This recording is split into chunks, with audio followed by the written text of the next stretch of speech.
雨衣，奴婢送你出去。啊，好。先皇保佑。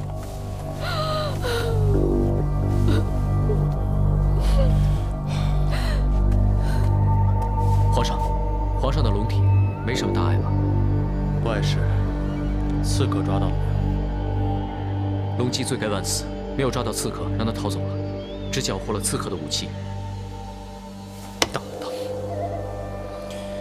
究竟是谁要杀朕？龙姬，你怎么可以让刺客跑了呢？本王命你彻查此案，将功抵过。龙姬一定彻查到底。皇后，你说朕是不是治国无方？所以有人要置朕于死地啊！不，皇上千万别这么说。皇上天恩浩荡，臣民敬仰，怎么可能会有人？都是奴婢大意之过，才让刺客混入乐师当中，奴婢罪该万死。正是，都是你这个贱婢办事不力之过。宫内守卫森严，如果没有内应，刺客岂能这么容易就混进宫中？对，你这个贱婢肯定是内奸！来人呐，把他给我抓起来！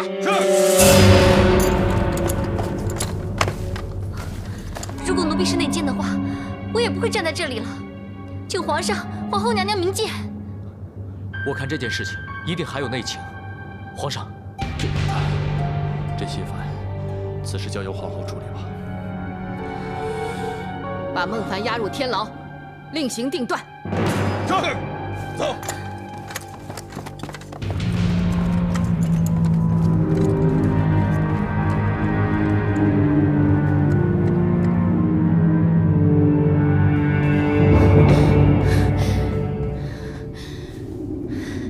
想不到不但失败，还误伤父皇，真是把本宫吓个半死。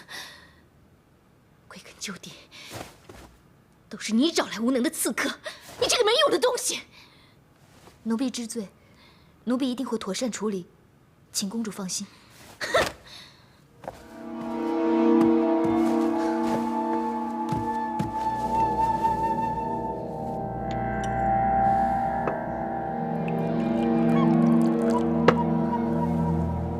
公主，喝杯茶，定定惊。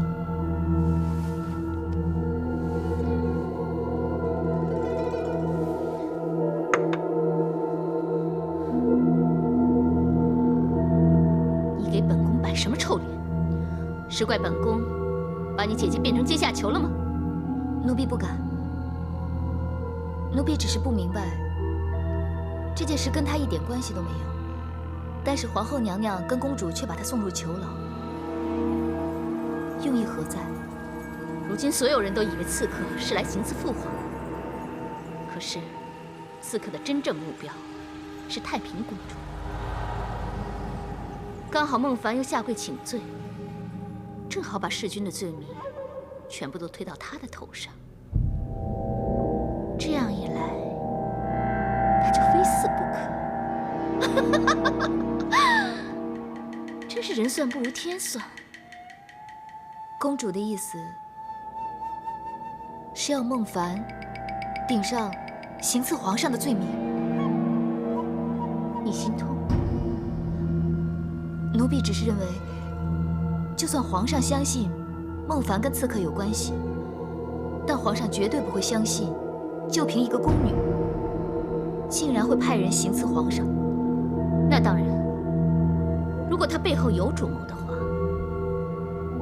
那就另当别论了。你去天牢跟孟凡说，如果他愿意正义，刺客乃是太平公主所派。本公主就留他一条性命。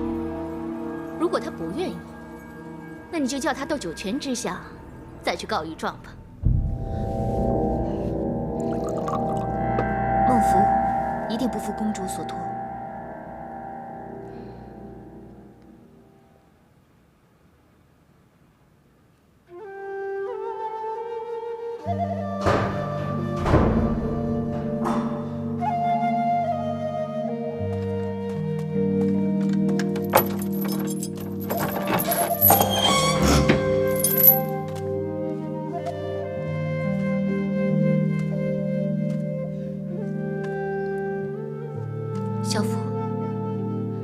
没想到你会来探望我，但看你的样子，并不是非常的惊讶。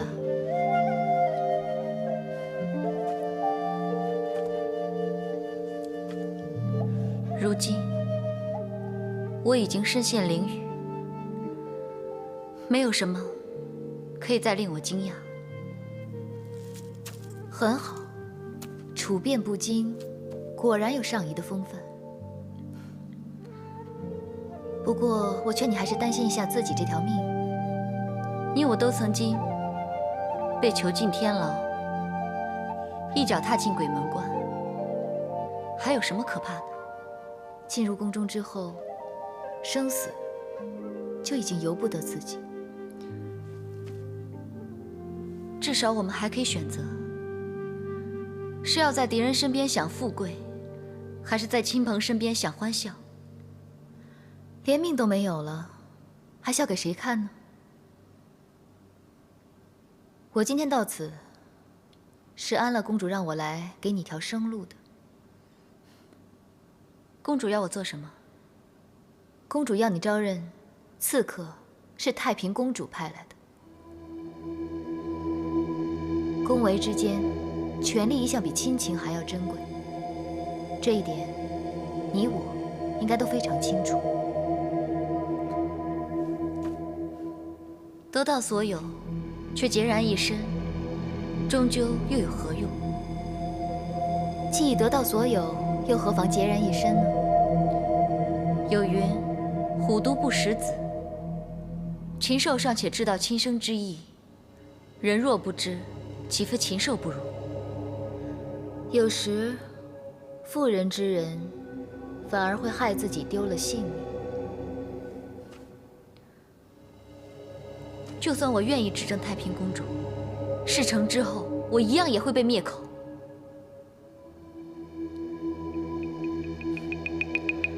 安乐公主，她还好吗？至少，从今以后不会有人再骗她。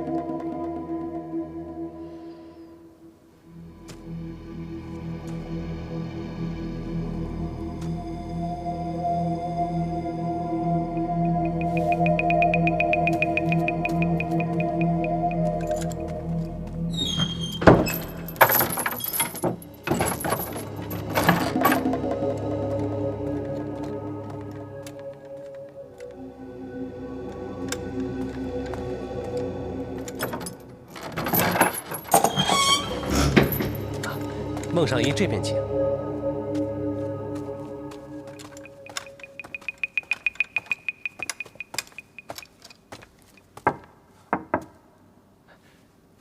孟上仪请自便，小人先行告退。有劳。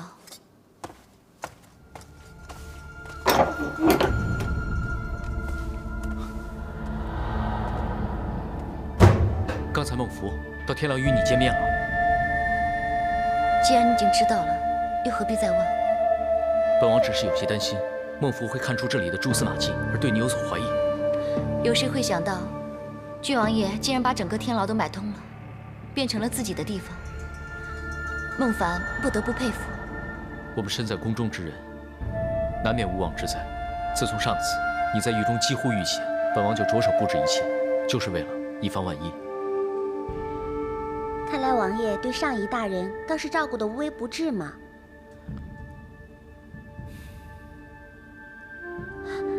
只不过想不到这个万一这么快便出现了。更想不到的是，安乐公主竟让小福来当说客，要我指证，此刻是太平公主派来的。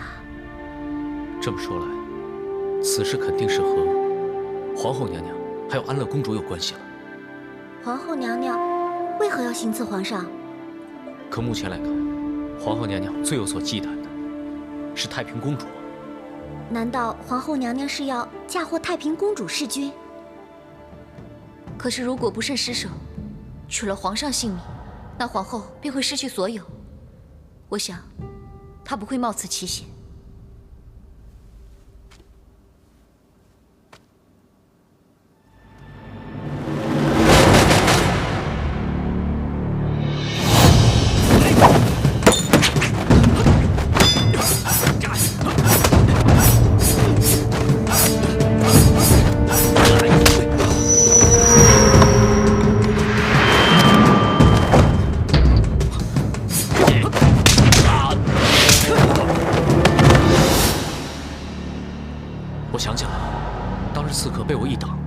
反而刺向了皇上。如果刺客没有改变方向，那刺中的应该是太平公主。皇后娘娘要杀的其实是太平公主。正因为刺杀失败，索性顺水推舟收监孟凡，再让他指证太平公主，让公主落得一个弑君之命，让她难逃一死。可是没有真凭实据，始终是空谈一场。香莲，你在孙乐师那边查到什么了吗？只知道孙乐师是家中独子，根本没有哥哥，其余还是了无头绪。看来只有找到孙乐师，才能知道幕后主谋是谁。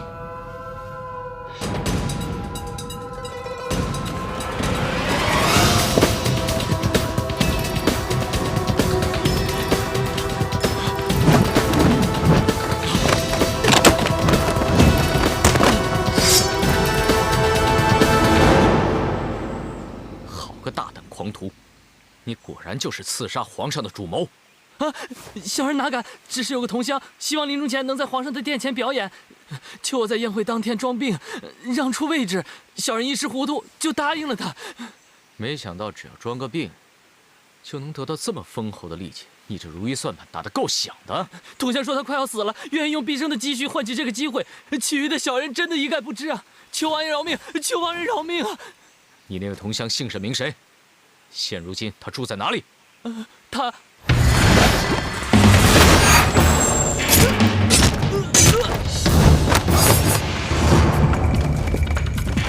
孙乐师，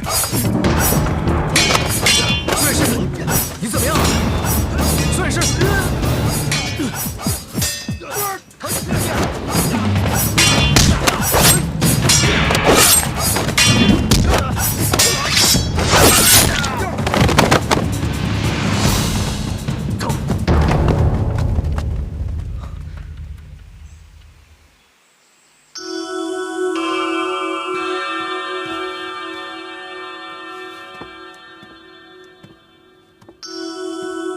知道孙乐师哥哥的来历吗？他哥哥不知道。谢谢啊。没有。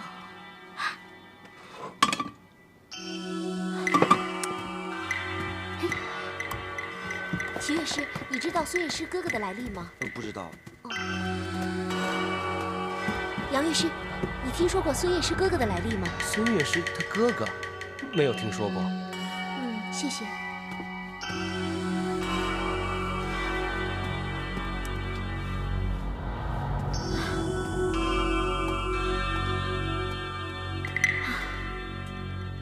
怎么都没有呢？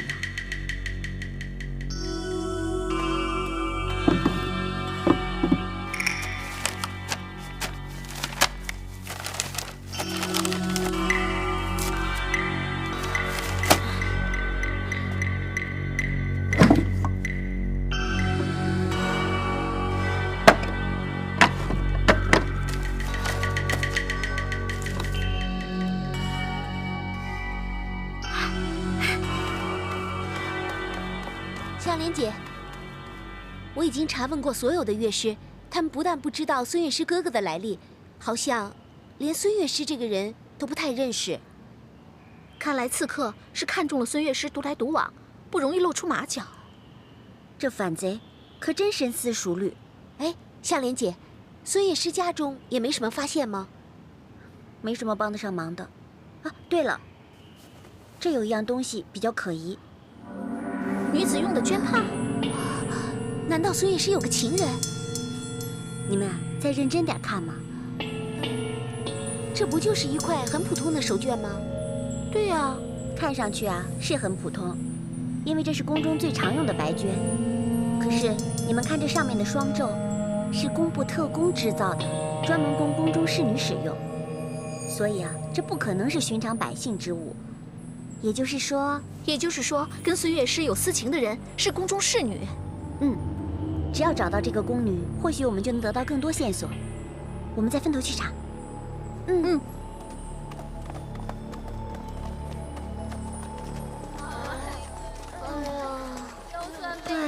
整天的活，肚子要断了。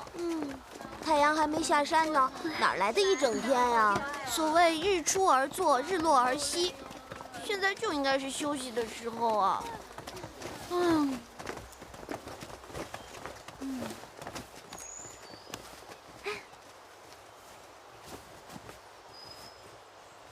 小鱼，你这又是从哪儿偷来的点心啊？什么偷来的呀？这是昨天云霞姑姑赏给我吃的，我舍不得一次吃完。本来啊，打算今天去天牢看小凡姐的时候带过去给她吃的。小凡姐她怎么了？她没什么，还说很快就会回来了。真的？所以啊，我就把这个宝贝带回来，慢慢的品尝喽。小鱼，给我们也吃点吧。给我吃点吧。好好吃哦，我好幸福哦。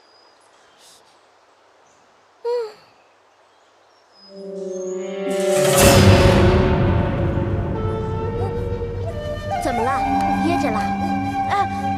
哎，你们看，看那边，是不是有个人啊？哪儿呢？那儿啊！啊，快！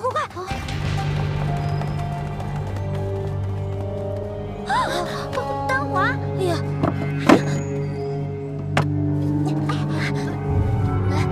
慢点！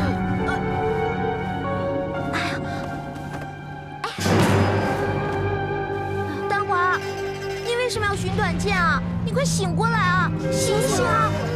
丹华，你为什么要自寻短见啊？醒一醒啊！仙女姐姐，你是来接我去西天的吗？哎呀，你胡说八道什么呀？我是小鱼啊！小鱼，你怎么也在这里啊？你也死了吗？哎呀，我没有死，你也没有死，是我们几个把你给救活了。发生了什么事？你要自寻短见啊？你们好坏啊！你们为什么要救我？你是怎么了？我们把你救活了，你还骂我们心肠坏啊？我活着比死更难受啊！好了，不要哭了，快告诉我们发生了什么事了。是啊，你怎么了？你先告诉我们发生什么事了。不要哭了。孙月诗一死，唯一的证人便没有了。看来，我们只能从几个蒙面杀手中找线索。我从交手中发现，他们的功夫实在有些奇怪，不像是中原的武功。香莲，可有什么发现？我在孙月诗家中找到这块宫女用的绢帕，暂时只能确定，孙月诗很可能跟一名宫女私下有来往。这块绢帕宫中随处可见，这也不能证明跟孙月诗有关。啊，对了，我刚刚在来的路上听到几位宫女在谈论，说今天有个宫女上吊自尽，那宫女好像是丹华。丹华自尽？怎么会呢？详情我也不是很清楚，不过事情倒是有点巧合，怀疑很可能跟孙月诗的事情有关。这个时候出现这样的事，不管有没有关系，一旦皇后他们知道了，定会怀疑丹华，会对丹华不利。这件事情还有没有别人知道？都传开了，皇宫上下都在谈论呢。郡王爷，我担心丹华她。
被临淄郡王救走了。正是。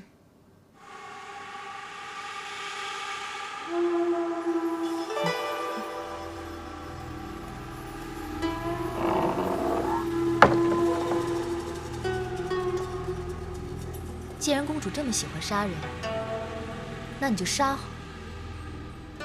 我还是一样会一如既往，置身局外，静观其变。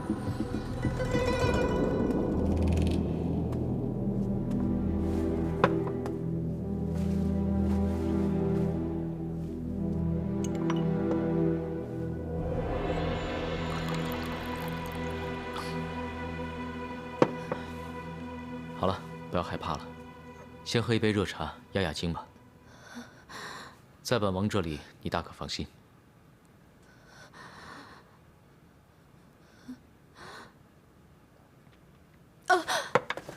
奴婢该死，居然让王爷为我倒茶，真是罪该万死。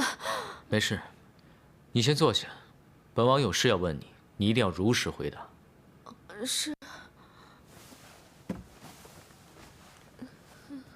你知不知道那个想杀你的人究竟是谁？那你又为何要上吊自尽呢？王爷你都知道了。而这一切是不是和孙乐师有什么关系？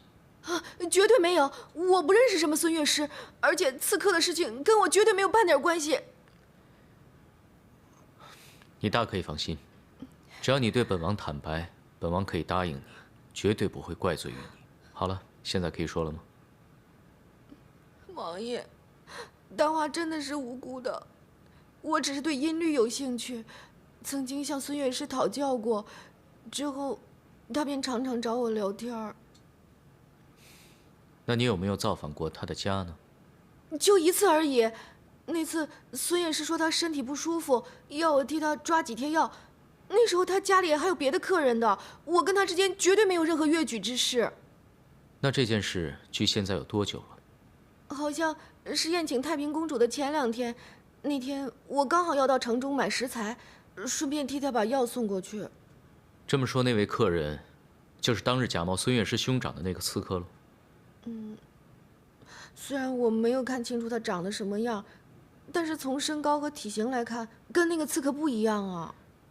不是他，那是谁？我想想，我记得那天我去孙乐师家的时候，这件事该怎么做，你心里有数了吧？这恐怕……孙乐师，孙乐师，孙乐师，丹华，你怎么来了？昨天你不是说身体不舒服吗？我今天进城，顺便替你抓了几贴药。你是特意为我抓的药啊？不是说顺便了吗？哪有特意替你费心啊？哦，我差点忘了，这个呀，是我在宫里拿的几颗贡枣给你下药的。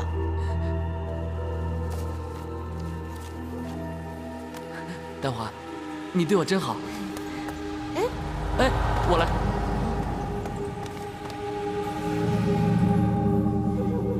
哎，你有朋友来访啊？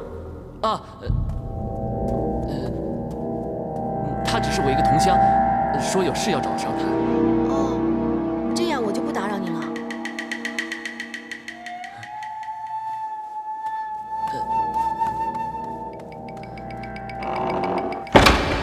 你说那位客人腰缠的叠鞋带乃是玉石所制，带上配着环刀、火石等物，难不成是个武官？你可还记得那个人的叠鞋带上附有多少个垮？好多啊，又方又圆的，应该有10个以上。居然是个四品官！叠蟹之事乃武官专有，10垮以上，最小官从4品。如此位高权重的人，为什么会当刺客？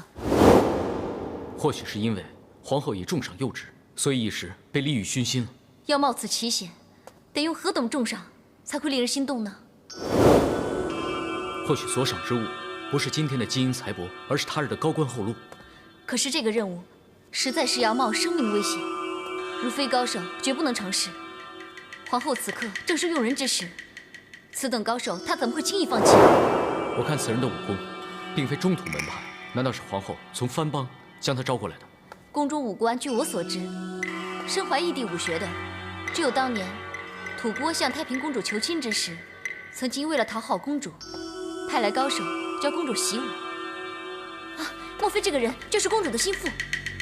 假如皇后收买的是太平公主的心腹，除了协助皇后之外，此人已无其他退路，定然不会出卖皇后。而且就算失手被杀，皇后也不会有所失。那我就让香莲去查一下，看看太平公主设宴当天有谁没有到场，说不定那个人就是太平公主的心腹。好，我们就一起打探，相信此人身份定会昭然若揭的。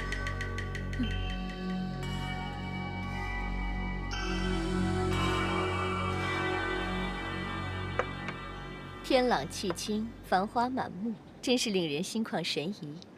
姑姑在太平观静养3年，现在看起来真是有点飘然出尘之感呢。贤侄邀约本宫，应该是有更加重要的理由，对吧？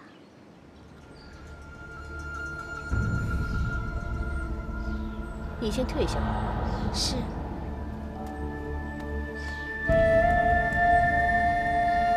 姑姑是否知道，当日宴会上刺客要杀的，并非是皇上，其实是姑姑你。真有此事？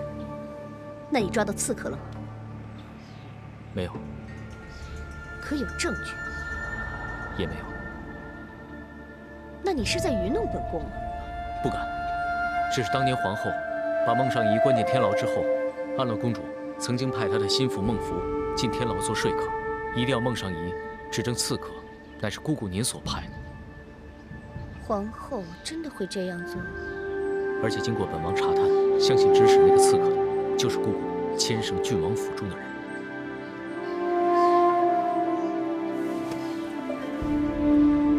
你的意思是，皇后收买了本宫的心腹，派人刺杀本宫？没错，成功即可达其目的，置姑姑于死地。然而就算失败，刺客当场被擒，供出谁是指使他的人，只会说是姑姑，根本就牵扯不到皇后的身上。这个人是谁？目前已经发现可疑之人，但证据不足，所以还不能最终确定。事关重大，贤侄却了无凭证，你叫本宫如何相信你？只要姑姑今夜能够依侄儿所言行事，到时一切便可水落石出。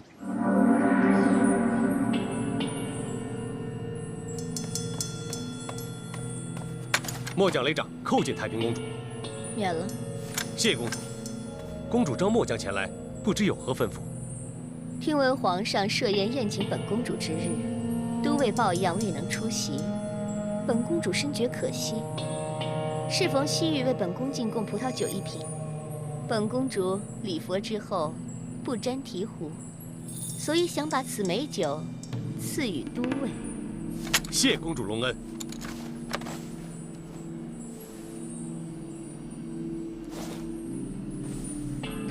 好酒，很久没有尝到这么美的滋味了。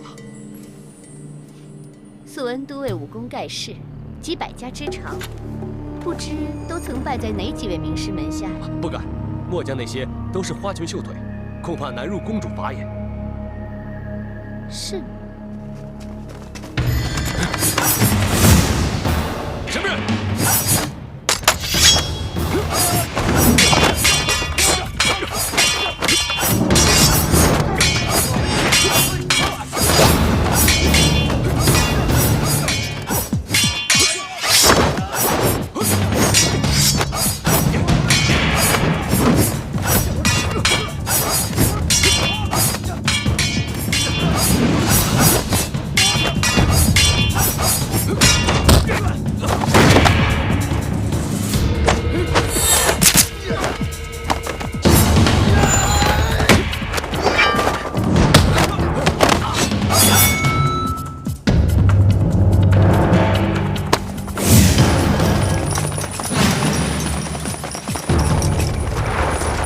你们这是干什么？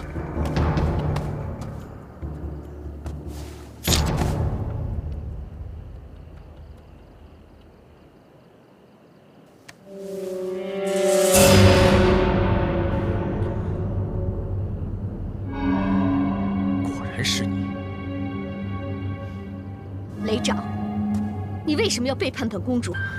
为什么要替皇后卖命，派人刺杀本公主？这不叫背叛，这不叫背叛。对，作为臣子，功名富贵都握在主子们的手里，主子平步青云，我们才能仕途顺遂。你是认为本公主退隐太平观，令你无所作为吗？公主是治国大才，可是隐退之后，3年来不但毫无建树，而且还让皇上日渐做大。公主，你有为我们这些为你出生入死的人想过吗？正所谓良禽择木而栖。既然皇后娘娘给我的要比你给我的多，末将倒戈相向也是理所当然。真是厚颜无耻！给我杀！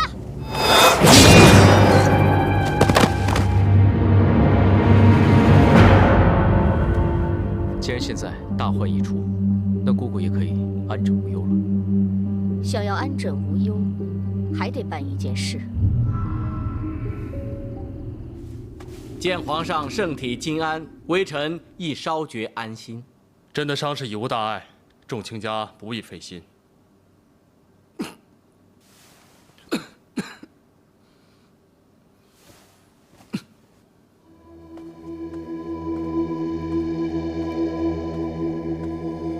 参见皇兄。太平啊，免礼。皇兄还没有痊愈吗？小许咳嗽，并不碍事。太医正前来为皇上诊治，有劳公主费心了。既得上天庇佑，皇兄化险为夷，理当前往安乐寺叩神谢恩，也好顺道替皇上祈求福寿安康。娘娘意下如何？公主所言甚是啊。既然如此，不如本宫就陪同娘娘一同前往安乐寺。未知娘娘意下如何？祈福谢恩这种事情，应该本宫亲自前往，岂敢烦劳公主啊？娘娘客气了，我们是一家人，何必分彼此？既然这样，明日申时，安乐寺相见。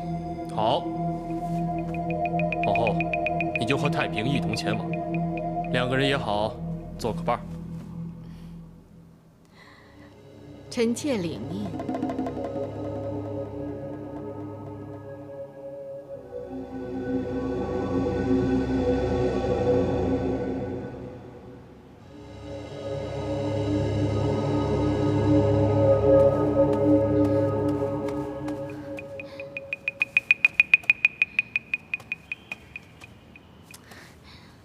姑姑好大的架子，竟然让我们等她这么久。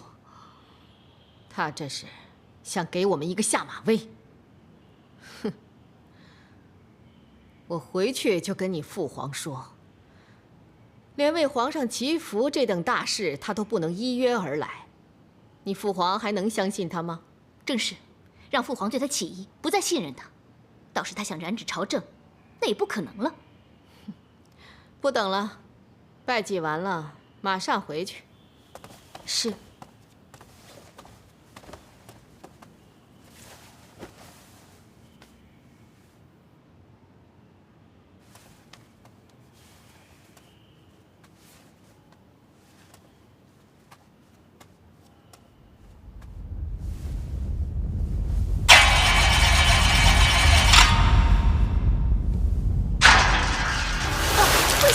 快走啊！怎么了？这寺要塌了！啊！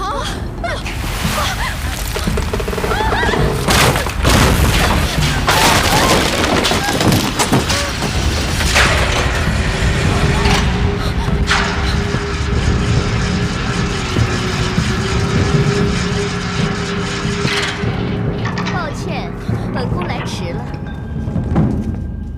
皇后这是怎么了？呀，好端端的一座寺庙，怎么就倒了呢？怪不得我今日出门的时候心绪不宁，还好我立刻在后院设坛祷告，保佑皇后和侄女平安无事。看来我的诚意打动了上天啊！哼，你好大的胆！这也是跟皇后学习而已。不过太平比较好学，从皇后娘娘身上学到的一定会青出于蓝，皇后可要谨记。欧头回府。是。啊，忘了跟皇后介绍，这是欧都尉，雷都尉已经为国捐躯了。此人是我找来代替他。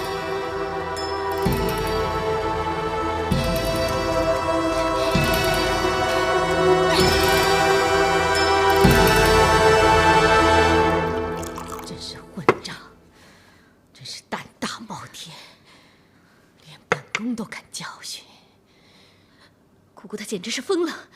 为了要我们俩的命，竟然把整个阿莱寺都给毁了。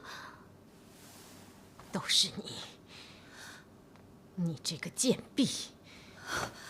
叫你去刺杀太平公主失败，叫你让孟凡去指证她，又是不成。本宫怎么还能让你活着？好了，说什么也是他救了我们。 还算是有点用处的。哎呀，你这个姑姑，她以为她够狠，本宫都要她见识见识，什么才是真正的心狠手辣。母后息怒啊，千万别意气用事啊！我不出手，她还以为我怕了她。姑姑竟然敢把整个安乐寺都给毁了，就是在宣示她的实力。 刚才不是说得很明白了，如果我们给他发狠，他就会比我们更狠的。这样你来我往的，只会两败俱伤啊！你什么意思？你要我放过他？我这口气怎么咽得下？只是暂时按兵不动，从长计议，想到一个万全之策，我们再动手。 可别因一时意气坏了我们的大事。按兵不动什么意思啊？啊？按兵不动就是什么都不能做。这要按到什么时候是个头？我真是气死我了！皇上万岁！万岁！众卿家平身。谢皇上。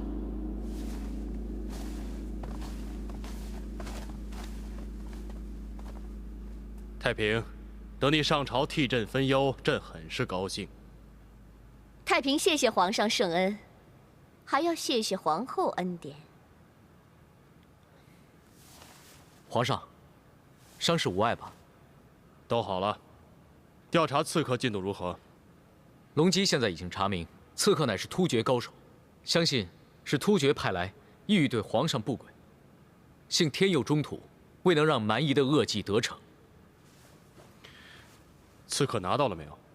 刺客在追捕途中，由于负隅顽抗，已经被杀，因此没有抓到活口，无法与突厥对峙。这样，皇后，你有何高见呢？先知查出是突厥所为，那就突厥所为吧。太平，你认为呢？如此说来，此事应该与孟尚仪无关。对。 紧速将孟凡释放，此案就此了结。谢主隆恩。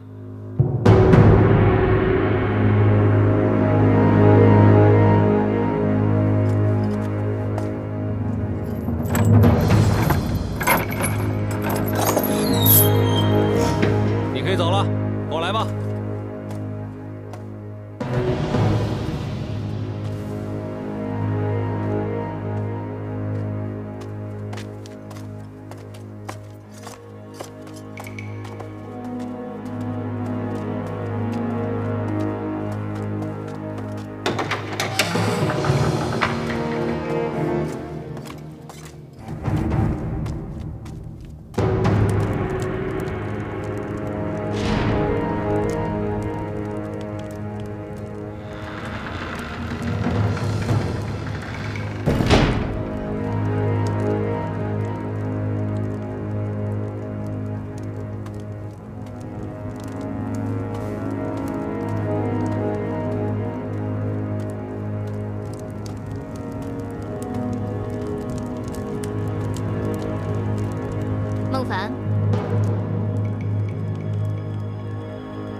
婢参见公主。孟大人。孟上仪。孟凡，你运气还真不错，又一次逃过死劫。天助自助，奴婢的运气一向不差。好运气不会永远都在你身边。等下次你再被打进天牢，我一定会叫你尝尝，什么叫做生不如死。能得公主记挂，是奴婢的福气。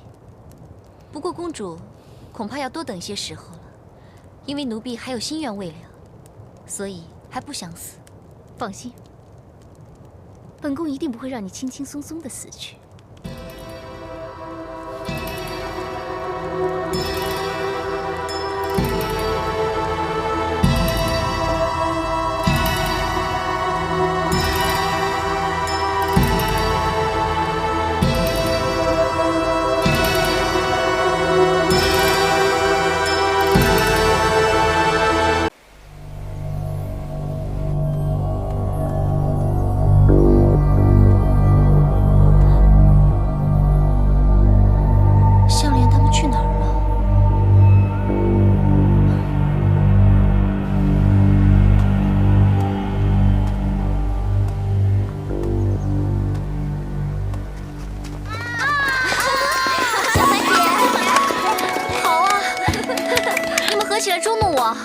我们就是想看看你一个人的时候会不会想我们啊！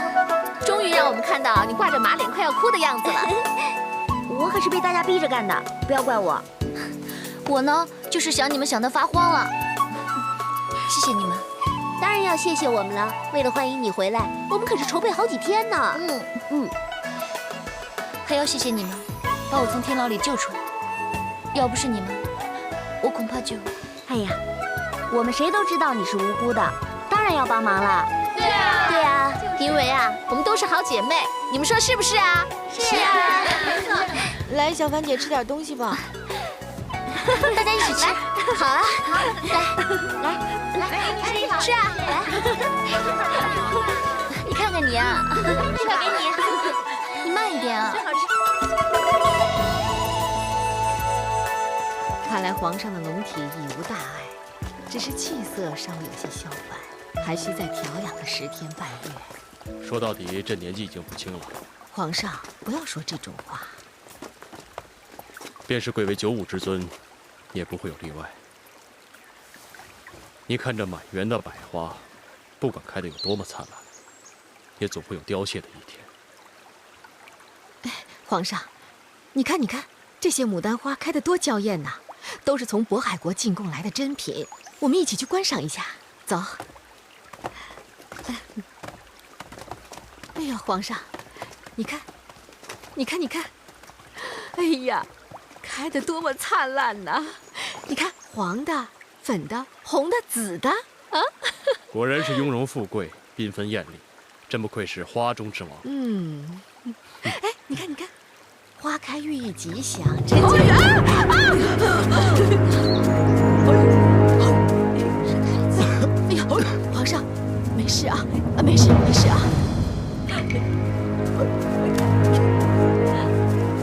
这是太子。父皇母后，你们安好。儿臣在跟陈公公玩捉迷藏呢。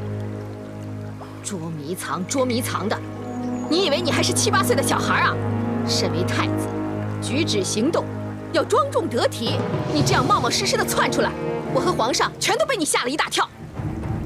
而且这些牡丹花，都是从渤海国进贡来的稀世珍品，就让你这样给践踏了，本宫一定要罚你。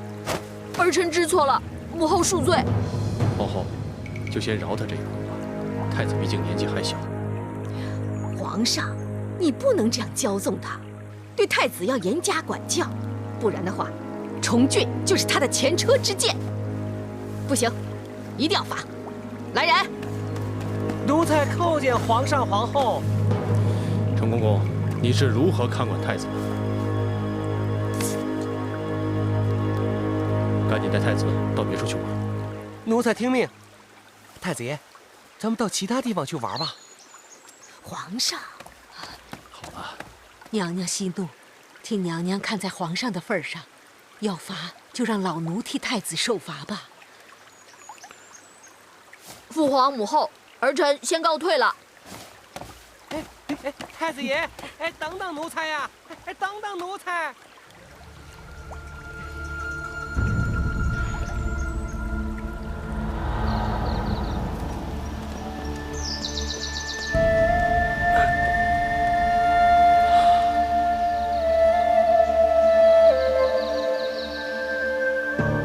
皇兄龙体出狱，本应在宫中好生静养，何以突然邀约我与皇妹到此郊游啊？朕这阵子困在宫中养病，早已觉得闷得慌。忽然想到，朕已经不知道有多久没有与你们闲话家常、叙叙天伦了。正巧这几日朕的伤势已有好转，今日又天朗气清，便一时兴起，相约你们把臂同游，顺便舒展一下筋骨。原来如此，皇兄既然有这个雅兴，太平自当奉陪。可是皇兄啊，为何不让皇后与公主陪伴左右啊？皇兄看起来好像有心事。皇后与公主，还不就是因为他们两个吗？一个是牢骚满腹，整天在朕的面前借机大发慈威；另外一个是死活闹腾着要当上皇太后，终日纠缠不休。夹在他们两个中间，我哪有耳根清净的一天呢？请恕皇帝直言，皇兄贵为一国之君，为百官万民表率，岂能动辄受制于困为闺阁，见火于妇人妻女？皇兄实在要对皇后、公主多加管束，以免贻笑天下。话虽如此，但如今太子已立，皇后与公主还在为皇太女之事纠缠不休，不依不饶，全是因为皇兄迟迟未立遗诏，早定国戚之故。倘若遗诏一立，太平推想，定能叫他们平息此事，不做他想。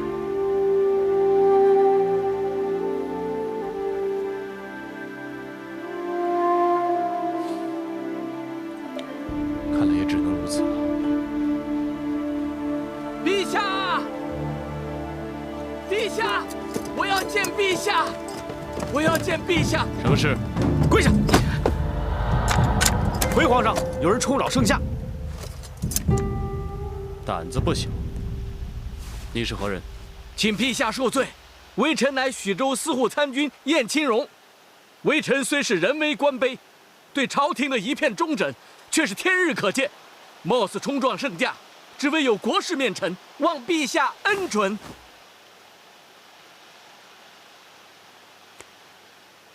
你有何重要国事面陈？微臣要向皇上冒死状告皇后娘娘。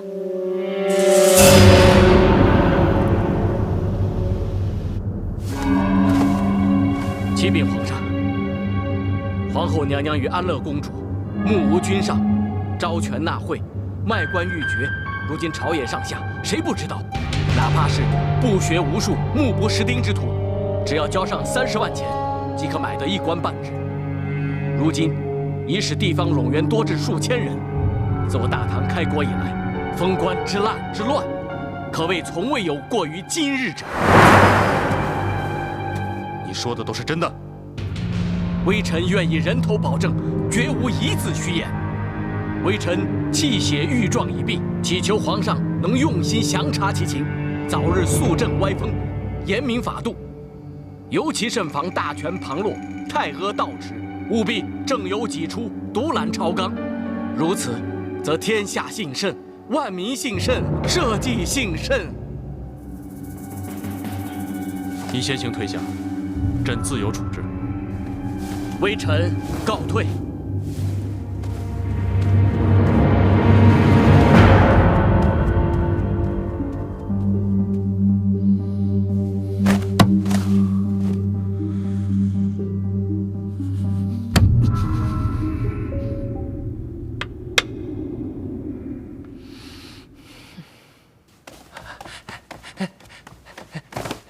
禀告娘娘，奴才刚刚从皇上那儿听到消息，说有人趁皇上出宫踏青之际，突然拦途告御状。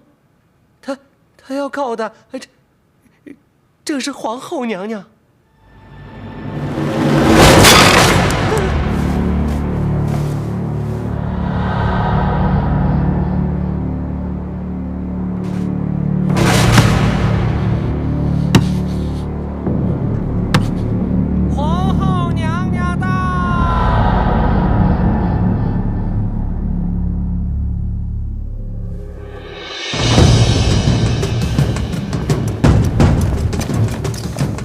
见皇上，臣妾参见皇上。这是怎么回事？皇上，这位就是刚才来告御状的官吧？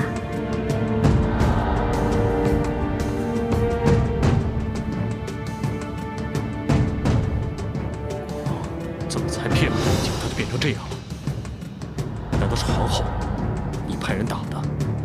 这个人不知道是受了谁的指使，竟敢胡言乱语来污蔑臣妾，魅惑皇上，实在是大逆不道，我岂能饶他？所以就稍稍的教训他一下。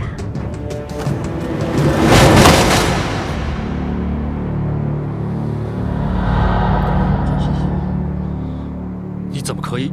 皇上，臣妾这是杀一儆百，若非如此，天下的奸佞小人便都会竞相效尤，动辄目无朝纲，以下犯上，随意的编造谎言，欺君罔上，那还得了啊？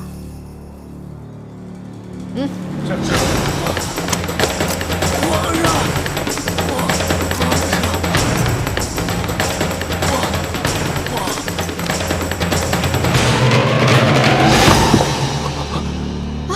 皇上。皇上保重。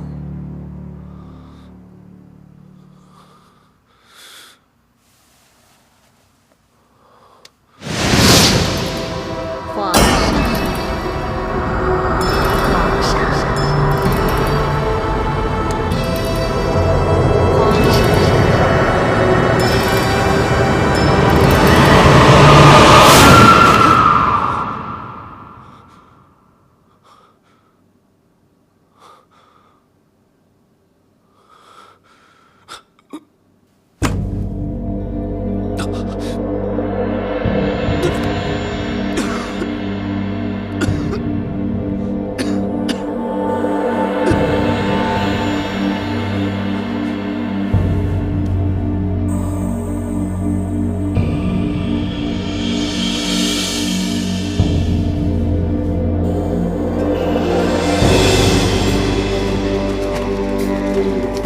参见娘娘。娘娘，皇上今日不知何故，比平日里起得都早，5更还没交过，便换上朝服，独自移驾离宫，也没说要去什么地方。知道了。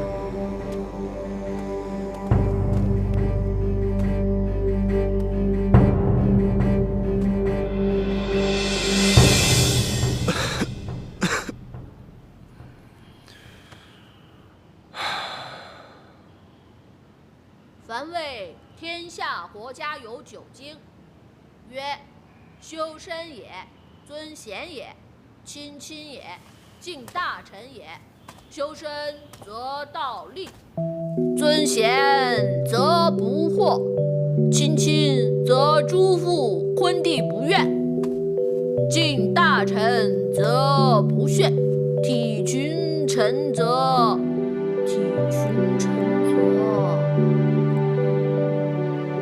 怎么了？不记得了？体群臣则士之暴礼重，子庶民则百姓劝，来百公则财用足，柔远方则四方归之，怀诸侯则天下废之。哦，不错不错。可是接下来的我又忘了。太子，这一篇中庸讲的是治国平天下的9条法则，你务必要把它牢牢记住，否则他日你登基之后，怎么能够治国平天下呢？是娘娘。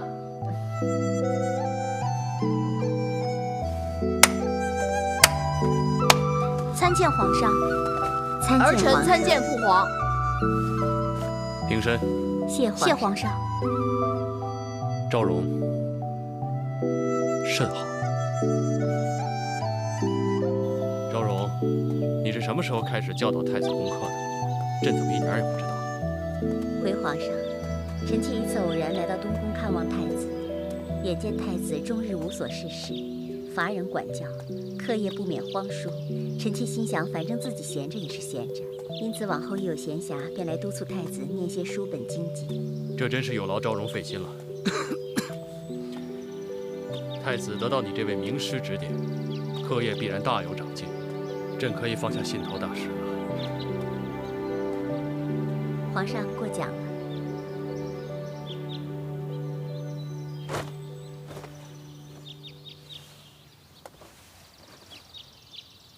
朕已深知这副社稷重担早晚要交到太子的身上，但是朕有担心，太子能否胜此大任？我想皇上你是多虑了。以臣妾看来，太子生性聪慧，只是少年心性未除，不免稍沾了一些怠惰习气。要是细心雕琢，他日必成良质美玉。只怕朕是没有机会看到这一天了。皇上，何出此言啊？昭容进宫日久，对于皇后的所作所为，应该早已亲眼目睹了吧？皇后，她怎么了？往日，不管她要如何干政弄权，如何独断专行，朕念在曾经一番患难夫妻之情，也就只好由着她吧。可是自从立了太子之后，她似乎变得变本加厉，得寸进尺，对于太子更是表现得冷漠如霜，殊无半点母子情分。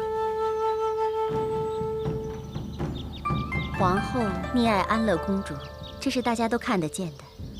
当日皇后还要立公主为皇太女，可是皇上没有接纳，皇后难免会心怀怨愤。她要立皇太女这番居心，朕岂有不清楚之理？母女二人一门心思，即要效法先彼母皇所作所为，这是朕绝不能容忍之事。那皇上有何打算？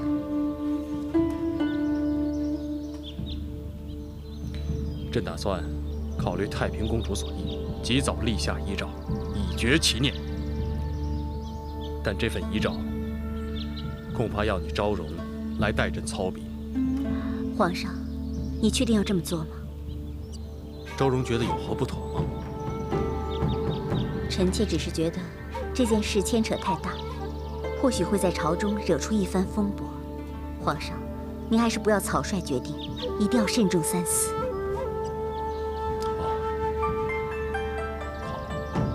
那么朕再好好参详参详。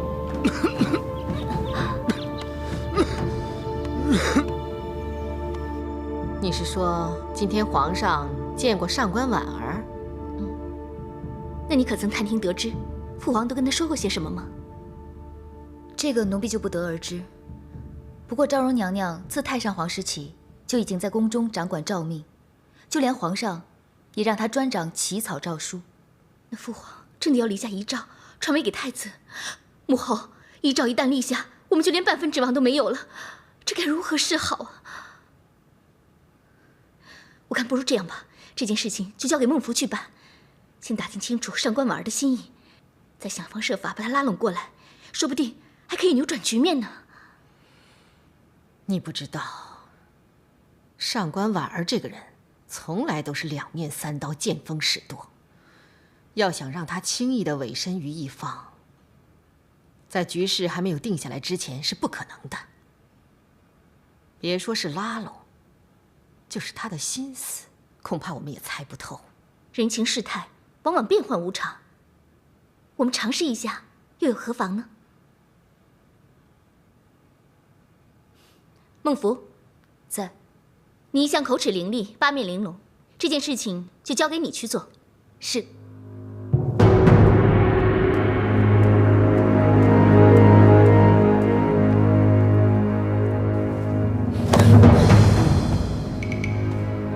上，皇上，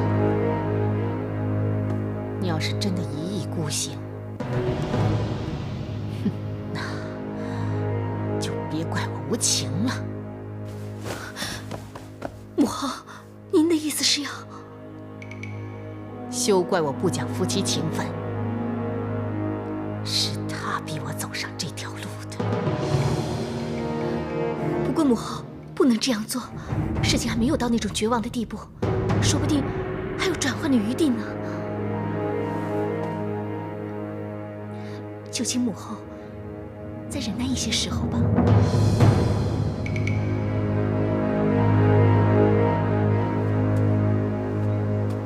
你看这花儿长得好美，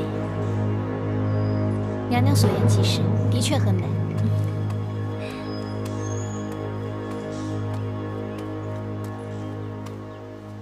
孟福参见娘娘。原来是孟舍人，免礼。娘娘好雅兴，是在这里对景吟咏什么绝妙佳句吗？孟舍人见笑了。其实孟福早已对娘娘的才学十分敬仰，哪敢存半点见笑之意呢？再说，孟福自问胸无点墨，能当上这个内舍人，纯粹是机缘侥幸。如果要论真才实学，还是比不上娘娘的。孟舍人不必过谦。其实孟福早就想向娘娘讨教一下起草诏书的学问，只是怕打扰娘娘的雅兴。其实，不是讲究什么学问，也不是讲究什么骈思历练，只要言简意赅，写得通晓明白就可以了。不过，如果是为皇上起草诏书，那可是一点都不能马虎的。可话又说回来，皇上如此器重娘娘，若是真要拟定什么要紧的诏书，还是要仰仗娘娘的撰笔大才。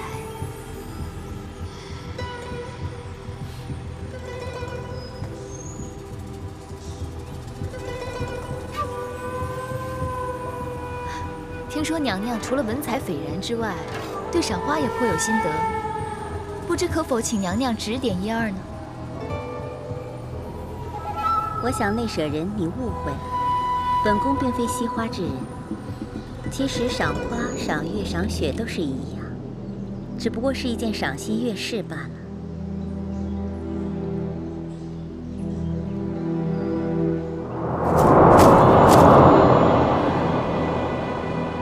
莲花复莲花，花叶何愁蝶？千花莲共地，折藕爱莲丝。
漂亮，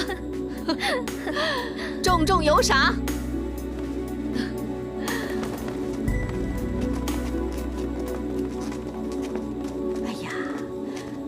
妹妹，你觉得这新编的舞蹈怎么样啊？昭容觉得这舞蹈有点冗长了，我倒是有点乏了。哦，是吗？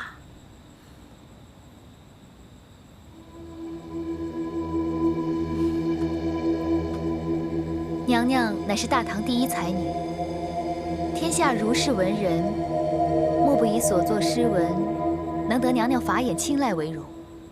孟福的一位同僚新作了一首诗，托孟福转呈娘娘以求鉴赏。哦，快，呈上来。是。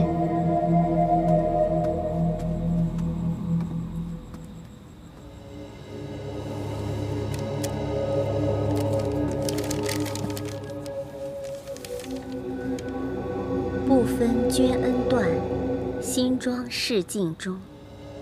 荣华上春日，娇爱已秋风。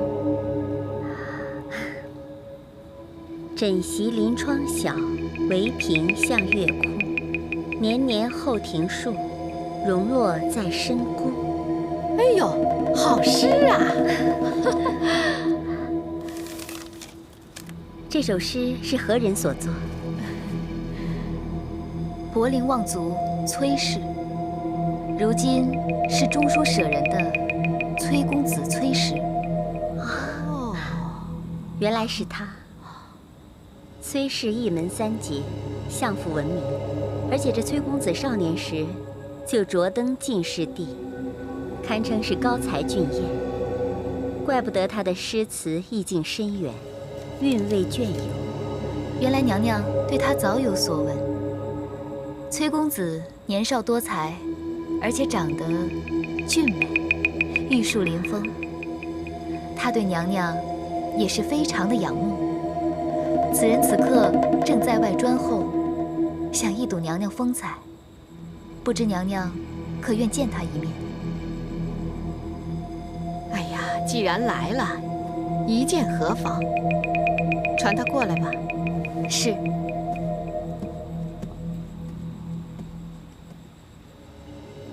哎呀，才子嘛，当然要一睹为快了。我也早就听说过这个崔实啦。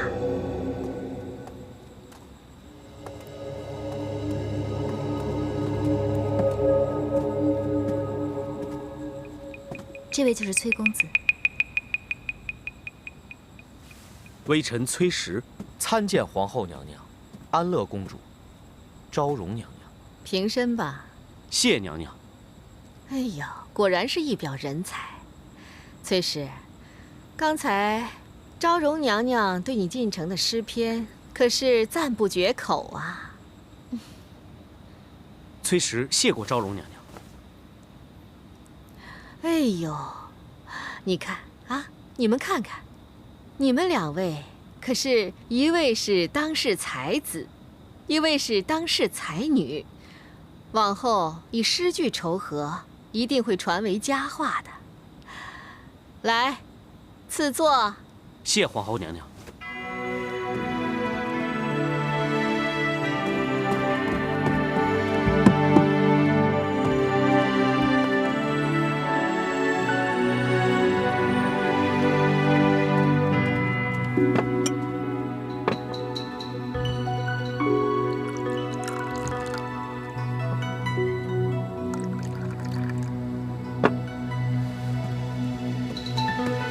妹妹，请喝茶吧。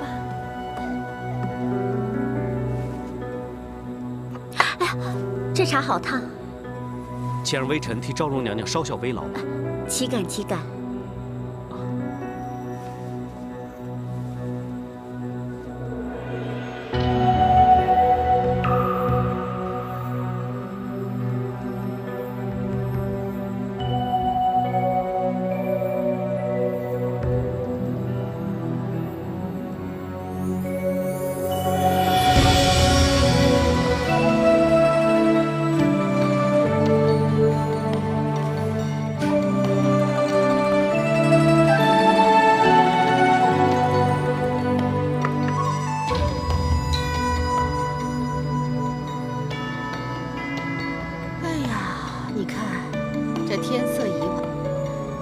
妹妹，如果觉得困倦了，不如早点回宫休息吧。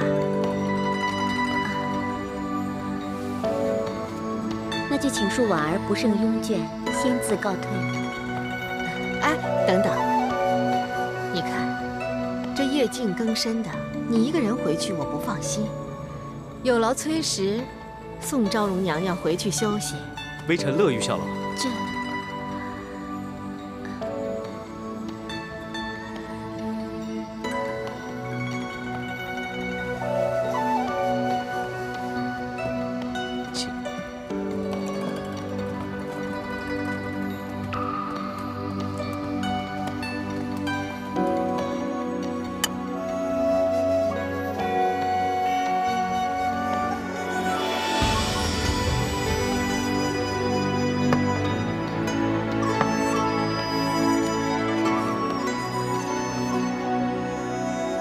还是我来吧。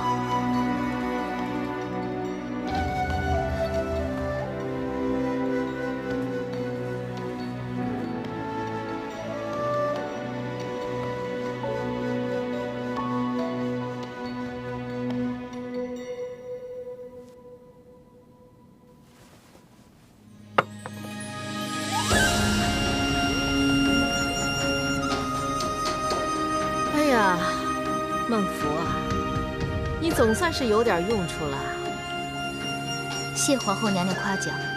不过，你又是怎样知道上官婉儿如此不甘寂寞？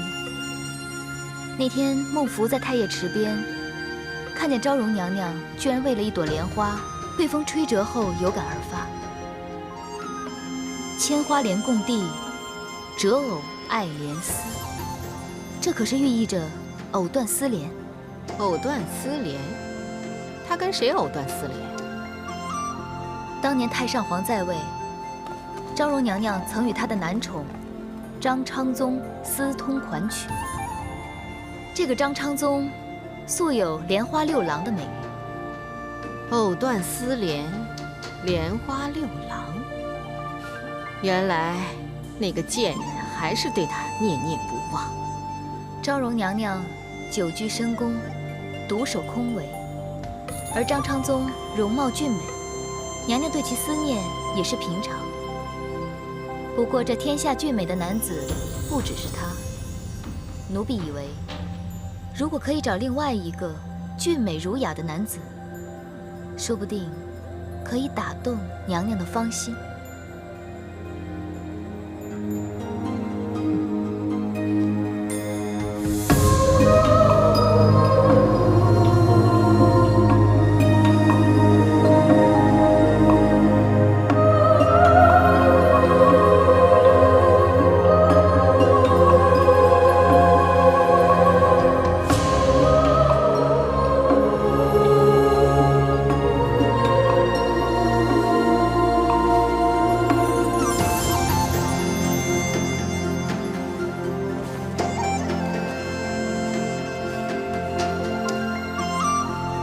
什么藕断丝连呢？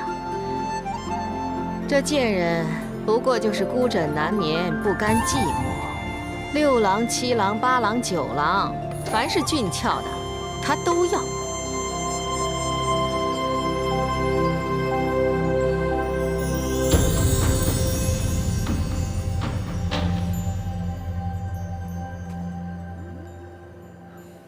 看来姑姑应该就快要到了。 孟福近来如何呀？近日可有什么动静？自从那次天牢外一别之后，久未碰面。你们本是姐妹，想不到造化弄人，时过境迁，现在竟然变成了敌人。事到如今，无需多提。郡王爷，今夜聚首，所为何事？ 看来你我之间，除了正事之外，已无话可说了。龙姬，参见公主。龙姬拜见姑姑。不必多礼。你们两个这么晚过来，应该是为了皇上要立遗诏之事吧？看来姑姑已经知道了皇上在东宫面会上官婉儿一事。皇上终于接纳了本宫的意见，本宫总算没有白费唇舌。皇上要立遗诏，是要传位给太子吗？这是理所当然。那倒是件好事。有了这份遗诏，那就对皇后还有公主有所掣肘。不过，就怕皇后娘娘不会就此善罢甘休。依你的估量，他们下一步会有什么举动？如果孟凡是他们的话，现在就会想如何拉拢上官昭容。说的有理。可是，就算他们可以想到这一步，难道本宫就会让他们早占先机吗？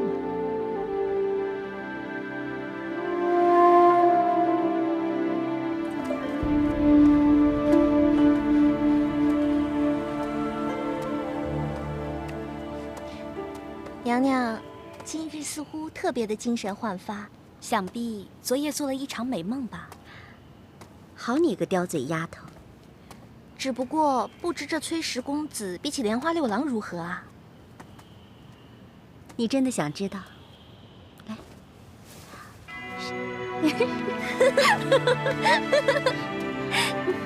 那娘娘准备如何报答皇后娘娘这番提起的心意呢？皇后这么做，还不是为了拉拢你？她只不过是希望我在为皇上立遗诏之事上能够左右圣意。既然娘娘早已看穿了一切，那为何又这般安然受之？反正不受白不受，既来之则安之。一来，这崔实确实是一表人才，那可是可遇不可求啊。对对对，如果是一般的凡夫俗子，娘娘又怎么能看得入眼呢？二来，我如果不吃他们这杯敬酒，恐怕就要吃上一杯罚酒。眼下这个形势，我犯不着去开罪他们，让自己处在一个不利的境况当中。可是拿人家的手短，吃人家的嘴软，娘娘就不担心从此受制于人吗？你放心，我不会那么容易受制于人，我自有分寸。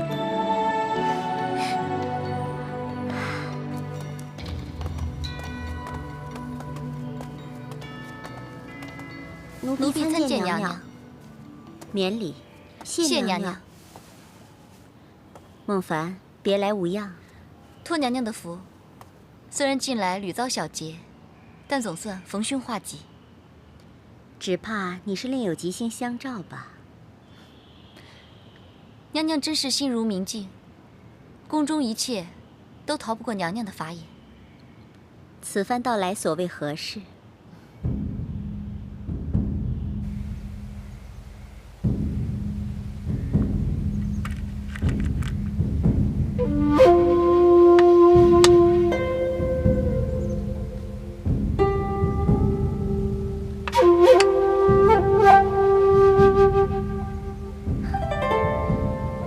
娘娘棋艺高妙，让了孟凡10个子，居然还能步步逼近，叫孟凡完全无从招架。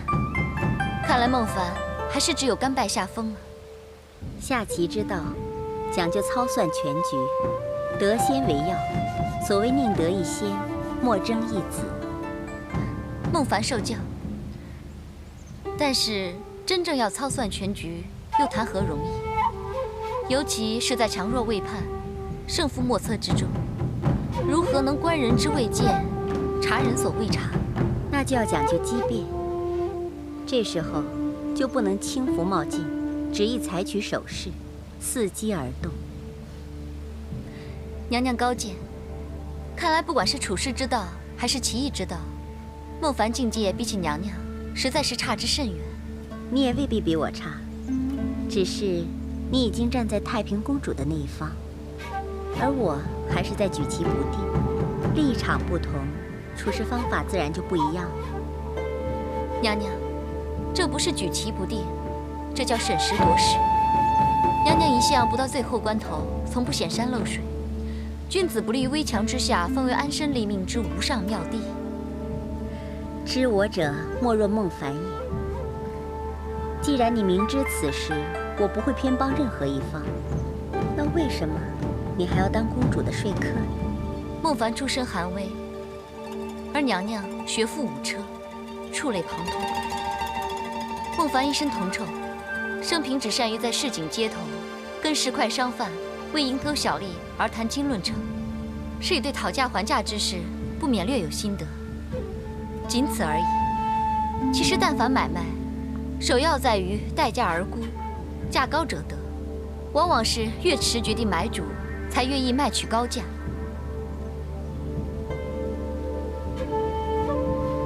但也有一种买卖，用不着打算盘，也可知道是最为划算的。比如买方肯先付货款，却不忙取货，只求卖方把货暂时搁起，保证不卖与别家。不知娘娘认为孟凡说的对与不对？